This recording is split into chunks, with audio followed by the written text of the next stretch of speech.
सभी भक्तजनों को जय श्री कृष्ण।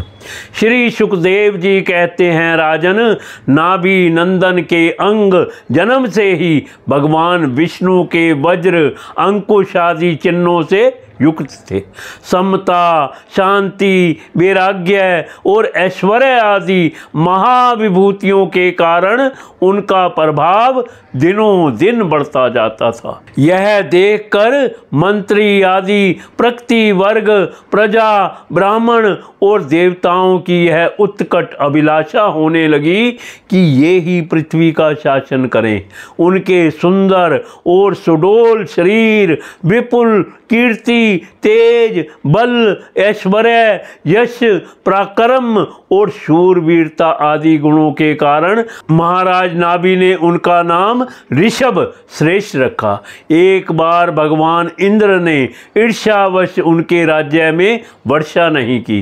तब योगेश्वर भगवान ऋषभ ने इंद्र की मूर्खता पर हंसते हुए अपनी योग माया के प्रभाव से अपने वर्ष अजनाभ खंड में खूब जल बरसाया।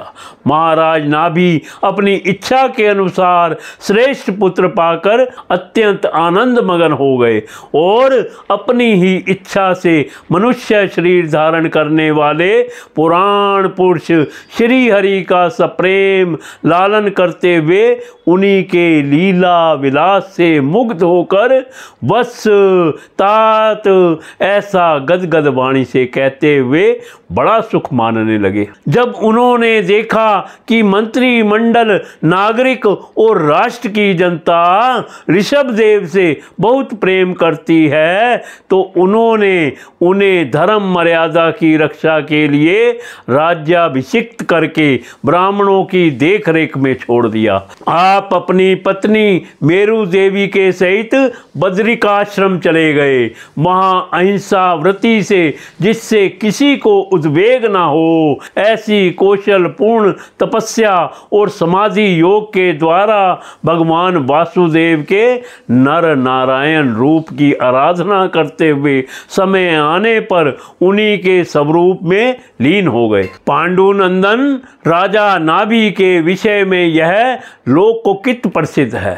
राजश्री नाभि के उदार कर्मों का आचरण दूसरा कौन पुरुष कर सकता है, जिनके शुद्ध कर्मों से संतुष्ट होकर साक्षात श्री हरि उनके पुत्र हो गए थे। महाराज नाभि के समान ब्राह्मण भक्त भी कौन हो सकता है, जिनकी दक्षिणादि से संतुष्ट हुए ब्राह्मणों ने अपने मंत्र बल से उन्हें यज्ञशाला में साक्षात श्री विष्णु भगवान के दर्शन करा दिए। भगवान ऋषभ देव ने अपने देश अजनाभ खंड को कर्म भूमि मानकर लोक संग्रह के लिए कुछ काल गुरुकुल में वास किया। गुरुदेव को यथोचित दक्षिणा देकर गृहस्थ में प्रवेश करने के लिए उनकी आज्ञा ली। फिर लोगों को गृहस्थ धर्म की शिक्षा देने के लिए देवराज इंद्र की दी हुई उनकी कन्या जयंती से विवाह किया तथा श्रोत्र समात्र दोनों प्रकार के शास्त्रोपदिष्ट कर्मों का आचरण करते हुए उसके गर्भ से अपने ही समान गुण वाले 100 पुत्र उत्पन्न किए।